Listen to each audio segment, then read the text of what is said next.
নিজের পুরান কাপড় জায়গায় জায়গায় ছিঁড়ে গেছে, কই ফালায় না দিয়ে এরে দিয়া দাও। কেন? তোমার সন্তানের সম্মান আছে, তার সন্তানের সম্মান নেই।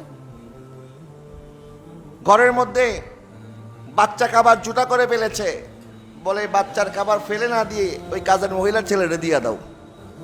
তোমার সন্তানের প্রতি তোমার মায়া আছে, কাজের মহিলা তার সন্তানের প্রতি মায়া নাই। আর এই জুটাটা কেন খাবে? আমাদের ঘরের মধ্যে প্লেট ভিন্ন করে রেখেছি, যে আমার জন্য একরকম প্লেট, কাজের মহিলার জন্য আরেক রকম প্লেট। এই যে তফাৎ করার অধিকার আপনাকে কে দিয়েছে?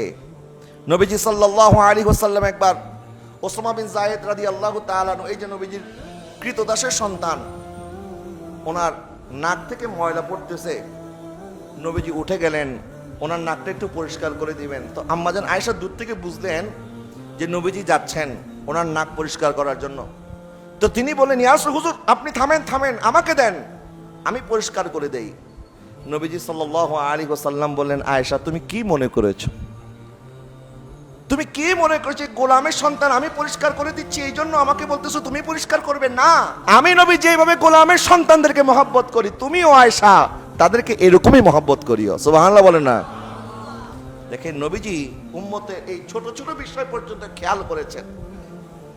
আর আমরা মানুষকে কিছু বলার আগে তার সম্মানের দিকে খেয়াল করি না, যে কথাটা বললে সে ইনসাল্ট হতে পারে, এই আচরণের মাধ্যমে সে কষ্ট পেতে পারে, এই জিনিসটা আমরা খেয়াল করি না।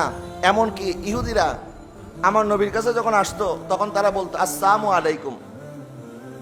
আসসালামু আলাইকুম মানে তোমার উপর মৃত্যু বর্ষিত হোক। কি বর্ষিত? তারা আমার নবীকে ভৎসনা করার জন্য, তিরস্কার করার জন্য এইভাবে যখন বলতো, তখন একদিন আম্মাজান আয়েশা সিদ্দিকা রাদিয়াল্লাহু তাআলা আনহা উনিও শুনে ফেললেন। তখন উনিও বললেন, ওয়ালাইকুম আসসালাম, তোমাদের উপরে অনুরূপ মৃত্যু বর্ষিত হোক, লানত বর্ষিত হোক। আমার নবী সাল্লাল্লাহু আলাইহি ওয়াসাল্লাম বললেন, লা ইয়া আয়েশা, আয়েশা তোমার কথাটা ঠিক হয় নাই, তুমি এইভাবে উত্তর দেওয়াটা ঠিক হয় নাই। কাউকে লানত দেওয়া, কারো মৃত্যু কামনা করা, কারো প্রতি অভিসম্পাত করা, এটা আমি নবী পছন্দ করি না। তো বললেন, হুজুর তাহলে কি বলবো? তখন তুমি বলো ওয়া আলাইকুম, তোমার প্রতিও, বাস এতটুক যথেষ্ট, এর অতিরিক্ত নয়। তো নবীজি সাল্লাল্লাহু আলাইহি ওয়াসাল্লামের আখলাক হাসানা যদি আমরা দেখি, নবী শুধুমাত্র মুসলমানদের জন্য রহমত নয়, ওয়ামা আরসালনাকা ইল্লা রাহমাতাল লিল